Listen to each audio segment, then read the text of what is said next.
ये यूनिवर्सिटी अब हो गया है आरएसएस का कार्यालय। अब बाबा साहब हम तो चाहते हैं कि सरकार को इस यूनिवर्सिटी को बंद कर दे, कार्यालय को बोर्ड लगा देना चाहिए आरएसएस। जयंती परिनिर्वाण दिवस विचारधारा को खत्म किया जाए, नहीं मनाने देते छात्रों को, बहुजन छात्रों को, ठीक।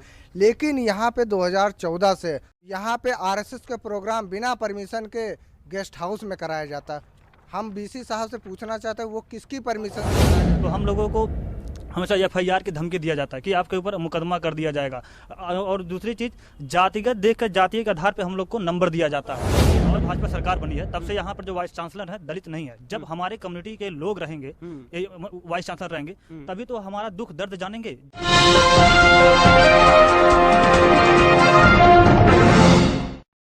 साथियों नमस्कार, मैं हूं नीरज पटेल और आप देख रहे हैं नेशनल जनमत। हमें दलित जाति का कुलपति चाहिए। सोचिए, पिछड़े और दलित वर्ग के लोग अपने जाति वर्ग के लोगों की तरफ कितनी आशा भरी नजरों से देखते हैं कि अगर हमारे जाति वर्ग का व्यक्ति आएगा तो हमारा भला करेगा। मगर अफसोस कि अब जाति वर्ग से सोचने की बजाय उसकी विचारधारा पर भी ध्यान देना जरूरी है। इसलिए क्योंकि जाति के हिसाब से अगर आप देखेंगे तो राष्ट्रपति दलित हैं, प्रधानमंत्री ओबीसी हैं। इसका मतलब देश में दलितों और पिछड़ों का राज आ चुका है। मगर अफसोस वो विचारधारा से पूरी तरह से संघ के गुलाम हैं। संघीय सरकारी मानसिकता का आपके जाति वर्ग का भी कोई व्यक्ति आ जाएगा तो वो काम वैसा ही करेगा जो सरकार उससे करवाना चाहती है। सरकारी एजेंडा एकदम फिक्स है। ओबीसी एससी के लोगों से ही उन्हीं के लोगों की गर्दनें कटवाई जाती हैं।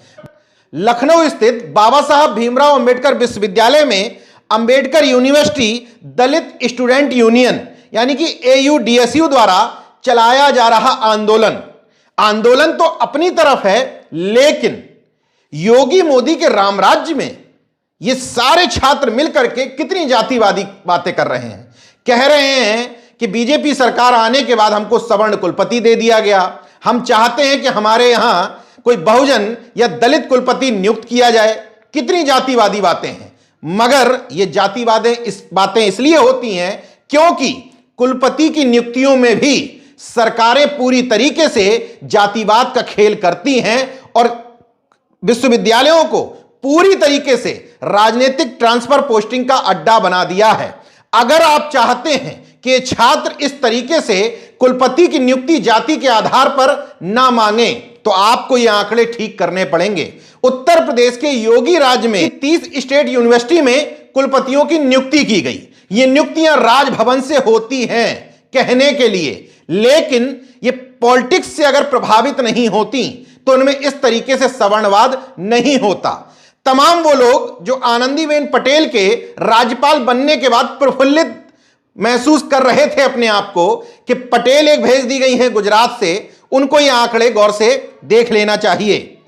30 विश्वविद्यालयों में 22 सवर्ण हैं, 7 ठाकुर, 11 ब्राह्मण, 1 भूमिहार के हिस्से में, 2 बनिया के हिस्से में, 1 कायस्थ के हिस्से में, मतलब झूरन अन्य सवर्णों को दे दिया गया है। मुख्य मलाई ब्राह्मण और ठाकुर के हिस्से में आई है। यानी कि राज्य विश्वविद्यालय के संपूर्ण कुलपतियों का 60% हिस्सा 2 जातियों के पास और सवर्णों का 81% हिस्सा 2 जातियों के पास। ओबीसी 7 हैं, एससी महज 1 है। तो इस जातिवादी नियुक्तियों के राज्य में क्यों नहीं दलितों का, पिछड़ों का हक है कि वो अपने कुलपतियों की डिमांड करें, और केवल जाति के आधार पर कुलपतियों की डिमांड नहीं कर रहे हैं। नेशनल जनमत के संवाददाता विनीत ने जब इस विश्वविद्यालय के छात्रों से बात की तो तमाम ऐसे पहलू निकल करके आए जो मन सोचने पर विवश करता है कि वास्तव में कुलपतियों ने विश्वविद्यालयों को आरएसएस की गतिविधियों का केंद्र बना दिया है और पूरी तरीके से ये जातिवादी अड्डों में तब्दील हो गए हैं। उन छात्रों की डिमांड पर गौर करिएगा। छात्र कह रहे हैं कि हमें जाति के आधार पर अंक न दिए जाएं, हमारा सत्र ठीक किया जाए। छात्रों का आरोप है कि सत्र जानबूझ करके डिले किया जाता है ताकि जब सीटें खाली रह जाएं तो कहा जाए कि चूंकि यहां पर एससी और एसटी वर्ग को 50% रिजर्वेशन दिया जा रहा है, इसलिए यहां सीटें खाली रह जाती हैं। बाद में उन खाली सीटों को सवर्णों से भर लिया जाए या 50% रिजर्वेशन को ही चैलेंज कर दिया जाए। तीसरी डिमांड क्या है? आरसीए यानी कि निःशुल्क आवासीय कोचिंग जो वहां चल रही थी, उनको 2 साल से उनका आरोप है कि सवर्ण कुलपति संजय सिंह जो सीएम के सजाती हैं, उन्होंने 2 साल से बंद करके रखा है। हालांकि यह केंद्रीय विश्वविद्यालय है और इसके कुलपति की नियुक्ति में मुख्यमंत्री का सीधा दखल नहीं होता है, लेकिन इंडिया में जुगाड़ भी तो एक शब्द है। उसी तरीके से जिस तरीके से कानपुर विश्वविद्यालय के कुलपति विनय पाठक, जिनके ऊपर जातिवाद के, वित्तीय अनियमितता के, भ्रष्टाचार के तमाम आरोप लगते रहे, लेकिन एकेटीयू के दोबारा वीसी बने, वहां से हटाए जाते हैं तो सीएसजीएम के बना दिए जाते हैं। आनंदीबेन पटेल भी इन्हीं विवादित विनय पाठक को किसी अन्य जगह के कुलपति की सीट वैकेंट होने पर डबल चार्ज भी दे देती हैं, इसलिए क्योंकि बताया जाता है कि इनके पॉलिटिकल आका केंद्रीय मंत्री राजनाथ सिंह जो हैं। चौथी डिमांड देखिए, विश्वविद्यालय का नाम बाबा साहब के नाम पर है, छात्रों को यह डिमांड करनी पड़ रही है कि हमें बाबा साहब समेत किसी भी बहुजन महापुरुष की जयंती और परिनिर्वाण मनाने की अनुमति दी जाए।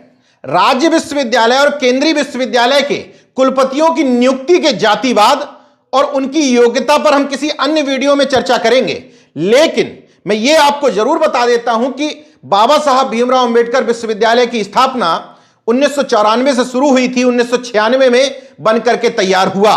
मतलब कांग्रेस सरकार ने स्पेशल एक्ट ला करके यहां पर एससी एसटी के लिए 50% रिजर्वेशन लागू किया था। यह वही वाली कांग्रेस है जिसके बारे में भक्तों और उनके प्रभु बताते हैं कि सत्ता में रहते हुए इसने कुछ भी नहीं किया।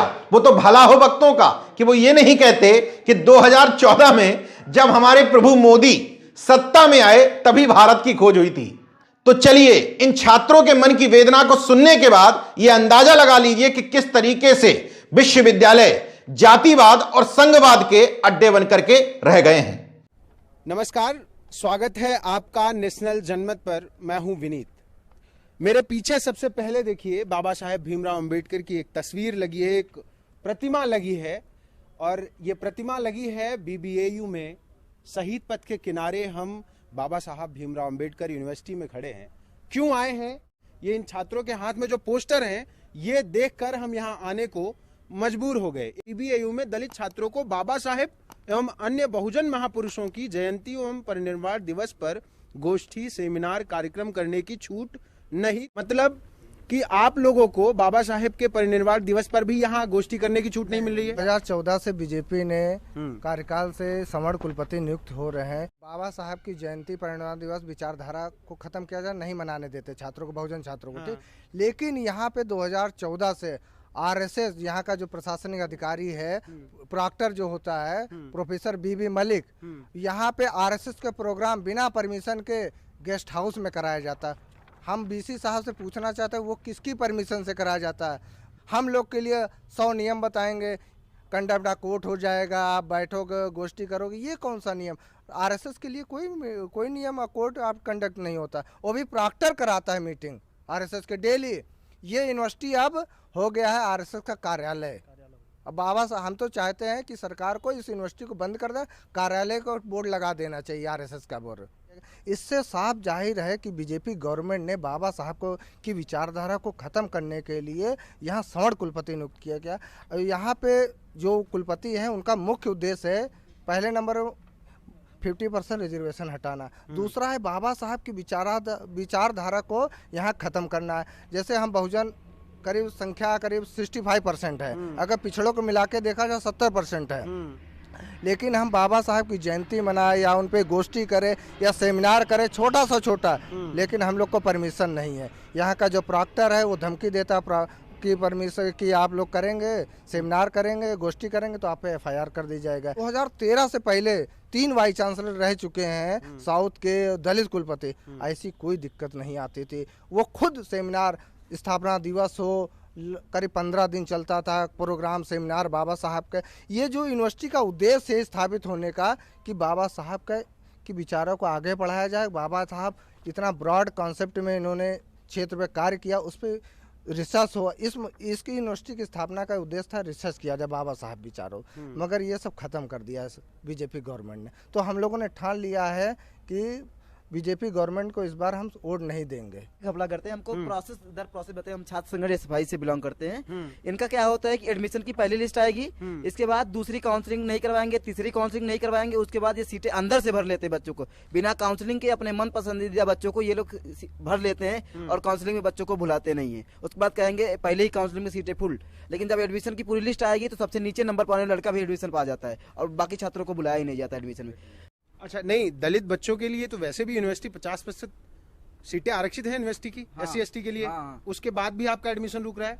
ये सीटें भरना ही नहीं चाहते बच्चों को। जब आप काउंसलिंग में बुलाओगे तब तो एडमिशन लेगा, फॉर्म भरने से किसी का एडमिशन नहीं होता। काउंसलिंग में बुलाओगे, उसके कागजात कहेंगे तुम्हारे कागजात सही नहीं है, तुमको एडमिशन नहीं देंगे। इस तरह से विभिन्न प्रकार की प्रक्रियाओं में बच्चों को उलझा के रखते हैं और लास्ट में सीटें खाली रह जाती हैं। यहाँ पे बच्चे आवेदक बच्चे मिलते हैं लेकिन उनका एडमिशन नहीं लिया जाता इस यूनिवर्सिटी में। मतलब बेसिकली आप ये कह रहे हैं कि जो SC ST की सीटें हैं उनको खाली छोड़कर बाकी सीटों को भर दिया जाता है।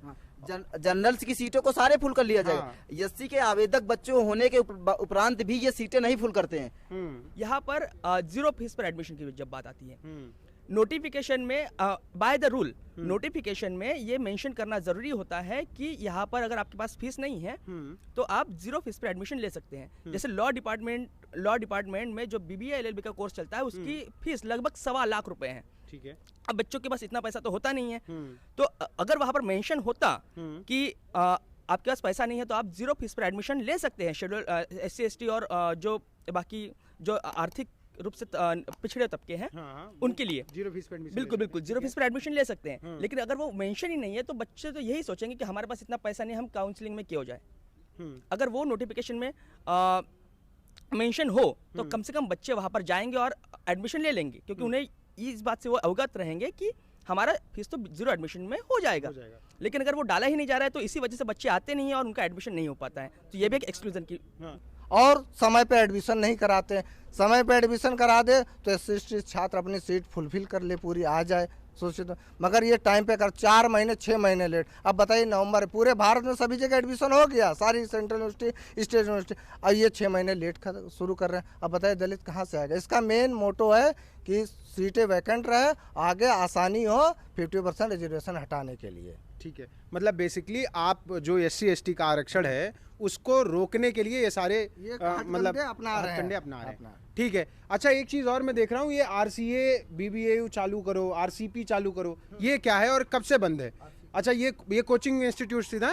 RCA क्या है? जो RCA का मुद्दा है, ये भारत में 2009 में जो कांग्रेस की गवर्नमेंट थी तो भारत में 5 सेंट्रल यूनिवर्सिटी में RCA वो क्या आवासीय अकादमिक कोचिंग सिविल सर्विसेज के लिए खोली गई थी। SC ST महिलाओं और माइनॉरिटी के लिए कि निःशुल्क कोचिंग OBC के महिलाओं के लिए, ठीक है, कि खोली गई थी। भारत में 4 कंटिन्यूस चल रही, यहाँ भी 2009 से 15 तक चली। 15 के बाद 14-13 में कुलपति संवर्ण आते हैं, 15 में ये बंद कर देते हैं। इसका जो 1 करोड़ बजट भी था वो भी घोटाला कर जाते हैं हम लोग, इसके तब से बंद पड़ी है कोचिंग ये। और वाइस चांसलर से भी पूछना चाहते हैं क्यों बंद पड़ी, क्यों नहीं चालू कर रहे हैं इसको, क्योंकि यहाँ SC ST सिविल सर्विसेज में जाएंगे, आगे बढ़ेंगे, पढ़ेंगे। इसका मतलब है कि यहाँ बच्चे IAS PCS ना बन पाए दलित। आप यहीं के छात्र हैं? क्या नाम है? मेरा नाम धीरज कनौजिया है। मैं BBA LLB का थर्ड ईयर का छात्र हूँ। ठीक है। और मैं यहाँ पर 2019 में यहाँ एडमिशन लिया था। यहाँ पर 65% दलित हैं और यहाँ पर जब से मतलब भाजपा सरकार बनी है तब से यहाँ पर जो वाइस चांसलर है दलित नहीं है। जब हमारे कम्युनिटी के लोग रहेंगे, वाइस चांसलर रहेंगे, तभी तो हमारा दुख दर्द जानेंगे। जब से ये बने हैं तब से मतलब कि हम लोगों को एकदम परेशान करके रख दिया। हम लोग भी कोई भी बात आवाज उठाते हैं तो हम लोगों को हमेशा FIR की धमकी दिया जाता है कि आपके ऊपर मुकदमा कर दिया जाएगा। और दूसरी चीज, जातिगत देखकर जातीय के आधार पे हम लोग को नंबर दिया जाता है। और यहाँ ये आप बड़ा आरोप लगा रहे हैं कि जाति देखकर नंबर दिए जाते हैं यूनिवर्सिटी में। जाति देखकर यहाँ पर नंबर कम दिया जाता है। और दूसरी चीज, जैसे परिनिर्वाण दिवस आता है 6 दिसंबर, हम लोगों ने यहाँ पर हाल की मांग की थी कि हम लोग वहाँ पर संगोष्ठी बैठक करेंगे और विचार विमर्श करेंगे। तो हम लोगों को यहीं की स्टूडेंट होकर के अगर इसी हाल में हम लोग नहीं बैठक करेंगे तो हम लोग कहाँ बैठेंगे? आखिर इस यूनिवर्सिटी में एडमिशन किस लिए लिए हैं?